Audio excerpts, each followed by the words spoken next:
నిర్వహింపబడినటువంటి ఈ run for Jesus కార్యక్రమం ప్రాముఖ్యమైనటువంటి 2 ఘట్టాల మధ్య ఉన్నటువంటి కార్యక్రమం. ఒకటి క్రీస్తు ప్రభువారి యొక్క మరణం, రెండవది క్రీస్తు ప్రభువారి యొక్క పునరుత్థానం, అనగా మరణము నుండి తిరిగి లేపబడటం. యేసు ప్రభు అతి ప్రాముఖ్యమైనటువంటి వ్యక్తి. యేసు ప్రభువారు అందరి వలే కాదు, ఆయన మరణమును జయించి తిరిగి లేచినటువంటి వ్యక్తి. ఆయన్ను మేము స్తుతించటానికి, ఆయన్ను మేము కొనియాడటానికి, ఆ ప్రభువుని అంగీకరించటానికి ప్రాముఖ్యమైనటువంటి కారణం ఏమిటి అంటే, ఆయన అందరి వలె చనిపోయి సమాధిలో ఉంచబడలేదు. ఆయన దేవాతి దేవుడు. ఆయన మరణమును గెలిచినటువంటి వాడు, మరణపు ముళ్ళును విరిచినటువంటి వాడు, సమాధిని ఓడించి తిరిగి లేచినటువంటి వాడు. అట్టి యేసు ప్రభు వారిని మేము అంగీకరించి ఉన్నాం. యేసు ప్రభువులో ఉన్నటువంటి అతి ప్రాముఖ్యమైన విషయం, ఆయన సర్వమానవాళి పాప పరిహారం కొరకై ఆయన మరణించాడు. ఆయన దేవాతి దేవుడు కనుక మరణమును జయించి తిరిగి లేచాడు. కాబట్టి ఆ ప్రభువుని మేము అంగీకరించి, ఆ ప్రభువుకు ఉన్నటువంటి ఆ గొప్పతనాన్ని మీ అందరికీ కూడా తెలియచేయటానికి మేము మీ మధ్యకు వచ్చి ఉన్నాం. ఇదే రన్ ఫర్ జీసస్ కార్యక్రమం. యేసు ప్రభువారు సర్వలోకములో ఉన్న మానవాళ్ళందరి కొరకై యవన ప్రాయములోనే రక్తమంతా చిందించి సర్వమానవాళి కొరకై ఆయన మరణించాడు. ఎందుకంటే ఆయన సర్వమానవాళి పాపములను పరిహరించడానికి ఈ లోకానికి వచ్చాడు. పాపములను క్షమించుటకు యేసుక్రీస్తు ప్రభువారికి ఈ భూమి మీద అధికారం ఉన్నదని ఆయనే తెలియజేశాడు. సర్వమానవాళి పాపములు పరిహరింపబడాలి అంటే పరిశుద్ధమైన రక్తం, నీతియుక్తమైన రక్తం అవసరమై ఉన్నది. లోకములో పరిశుద్ధులు ఎవరు లేరు, అందరూ మరి త్రోవ తప్పిపోయి ఉన్నారు. నీతిమంతుడు లేడు, ఒక్కడను లేడు. కాబట్టి దేవాతి దేవుడే మానవుడిగా ఈ లోకానికి వచ్చాడు. ఆయన కార్చిన రక్తం సర్వమానవాళికి పరిశుద్ధతనిచ్చేది. యేసు రక్తము ప్రతి పాపము నుండి మనలను కడిగి పవిత్రులుగా చేయునని వాక్యము సెలవిస్తూ ఉన్నది. కాబట్టి ఎడ్ల రక్తము కానీ కోడల రక్తము కానీ అవి పాపములను తీసివేయలేదు. కానీ యేసు ప్రభువారు ఆయన కార్చిన పరిశుద్ధ రక్తం సర్వమానవాళికి పాపములను పరిహరించేటువంటి రక్తం.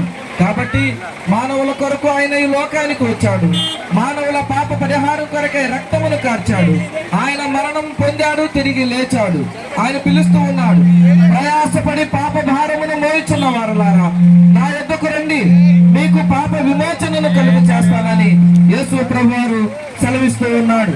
కాబట్టి యేసు క్రీస్తు ప్రభువుని అంగీకరించడం అంటే మతం మార్చుకోవటం కాదండి, కులం మార్చుకోవటం కాదు. యేసు ప్రభువుని అంగీకరించటం అంటే ఆయన రక్తములో పరిశుద్ధులుగా తీర్చబడి నీతిమంతులు కావటమే. ఆయన కార్చిన రక్తం మనకు పరిశుద్ధతను ఇస్తూ ఉన్నది. ఆయన కార్చిన రక్తం మనకు శాంతిని, సమాధానముని ఇస్తూ ఉన్నది. యేసు ప్రభువుని అంగీకరించటం అంటే పరిశుద్ధులుగా తీర్చబడటం, నీతిమంతులుగా తీర్చబడటం, శాంతిని, సమాధానమును పొందుకోవటం. ఆయన పిలుస్తూ ఉన్నాడు. ఆయన నా శాంతిని మీకు అనుగ్రహిస్తూ ఉన్నానంటూ ఉన్నాడు. నా ఎద్దుకు రండి అని పిలుస్తూ ఉన్నాడు. కాబట్టి యేసు ప్రభువారికి వస్తే పోయేది పాపమే, కులం కాదు, మతం కాదు. ఆయన ద్వారా కలిగేటువంటిది నీతి, పరిశుద్ధత. కాబట్టి అపరిశుద్ధుడైన దేవుడు పిలుచుచూ ఉన్నాడు, నా యొద్దకు రండి అని. ఆయన సర్వమానవాళి పాపముల కొరకై ఆయన కలువరి శిలువలో ప్రాణం పెట్టాడు. మానవుడు చేతులతో చేయరాని చేసిన కార్యములకు యేసు ప్రభువు యొక్క చేతుల్లో మ్రేకులు కొట్టబడ్డాయి. మానవుడు తలంచిన భయంకరమైన పాప ఆలోచనల నిమిత్తమై యేసు ప్రభువారు తలకు ముండ్ల కిరీటం పెట్టబడింది. మన యొక్క జీవితం పాప భూయిష్టమై ఉండగా యేసు ప్రభువారి యొక్క శరీరం అంతా కూడా కొరడాలతో కొట్టబడింది. మానవుని యొక్క మార్గములు తప్పిపోయి ఉండగా, పాప మార్గములై ఉండగా క్రీస్తు ప్రభువారి సర్వమానవాళి పాపములకు బదులుగా ఆయన కాళ్ళలో మ్రేకులు కొట్టబడ్డాయి. మానవుని యొక్క పాపమంతా కూడా ఆయన భరించాడు, ఆయన మోసాడు. మానవ పాపానికి బదులుగా ఆయన శిక్ష అనుభవించాడు. కాబట్టి ఆయన వద్దకు వస్తే ఆయన పాపములను కడిగి పరిశుద్ధులుగా చేస్తాడు. కాబట్టి ఆ క్రీస్తు ప్రభువారిని అంగీకరిస్తే పాప పరిహారం ఉన్నది, పరలోక రాజ్యం ఉన్నది. ఆయన దేవాతి దేవుడు కనుక మానవ పాప పరిహారం కొరకే చనిపోయాడు. కానీ ఆయన తిరిగి లేచినటువంటి వాడు. సర్వలోకములో యావత్తు సృష్టిలో చరిత్ర చరిత్రలో మనం కానీ గమనించినట్లయితే చనిపోయి సమాధి చేయబడి చనిపోయాడని ఆ నిర్ధారణ అయిన తర్వాతనే సమాధి చేయబడి మూడవ దినాన తిరిగి లేచినటువంటి ఏకైక వ్యక్తి యేసుక్రీస్తు ప్రభువారు. ఆయన అంటూ ఉన్నాడు, ఆయన యందు విశ్వాసం ఉంచిన వారిని మరణములో నుండి జీవములోనికి దాటిస్తానంటూ ఉన్నాడు. యేసుక్రీస్తు ద్వారా నిత్య జీవం. కాబట్టి ఆ క్రీస్తు ప్రభువారిని అంగీకరించమని, నిత్య జీవమునకు వారసులు కావాలని ఈ సమయంలో ఈ మాటలు మీకు తెలియజేస్తూ ఉన్నాం. యేసు ప్రభువారిని అంగీకరించడం అంటే ఒక చిన్న ప్రార్థన, హృదయపూర్వకమైనటువంటి ప్రార్థన.